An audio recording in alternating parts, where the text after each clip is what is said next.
ជំរាបសួរអ្នកទាំងអស់គ្នានេះគឺឈ្មោះចលនីកាតែនេះខ្ញុំឡើងមកបង្ហាញអំពីការបំពន់និងការការពារបរិស្ថានជាមួយនឹងសមាជិកក្រុមរបស់នេះខ្ញុំ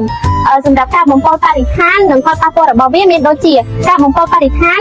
ដូចជាការកាប់បំផ្លាញព្រៃឈើការបំពន់ដោយទឹកការបំពន់ដោយខ្យល់ការបំពន់ដោយសូរសំឡេងនិងការទុកដាក់នៅសំណល់រងហើយសម្រាប់ផលប៉ះពាល់នៃការបំពន់បរិស្ថានវិញមានដូចជាកំណើននៃជំងឺបញ្ហាសុខភាពរបស់ប្រជាជនការកើនឡើង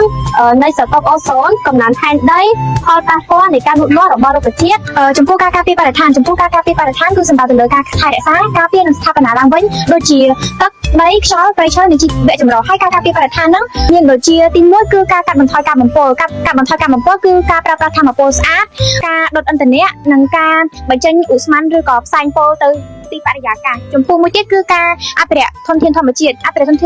គឺការសន្សំសំចៃទឹកអគ្គិសនីនិងការប្រើប្រាស់វត្ថុធាតុដើមដោយជីវភាពការគ្រប់គ្រងសំរាមគឺអនុវត្តគោលនយោបាយ 3R គឺកាត់បន្ថយប្រើប្រាស់ឡើងវិញនិងកែច្នៃនិងជៀសវាងការប្រើប្រាស់ផ្លាស្ទិកតែម្ដងហើយមួយទៀតនោះគឺការការពារព្រៃឈើនិងជីវៈចម្រុះហាមឃាត់ការកាប់ព្រៃឈើដាំឈើឡើងវិញនិងការបរបាញ់សត្វជាចុងក្រោយហ្នឹងគឺការលើកកម្ពស់នៃការយល់ដឹងអប់រំសហគមន៍និងផ្សព្វផ្សាយអំពីការយល់ដឹងអំពីព្រៃឈើហើយនឹងចូលរួមក្នុងសកម្មភាពការពារព្រៃឈើដូច្នេះហើយដើម្បីឲ្យបរិស្ថានស្អាតជៀសវាងពីការបំពុលយើងទាំងអស់គ្នាចូលរួមការពារបរិស្ថានដើម្បីឲ្យបរិស្ថានយើងពោរពេញទៅដោយភាពស្រស់ស្អាតសូមអរគុណ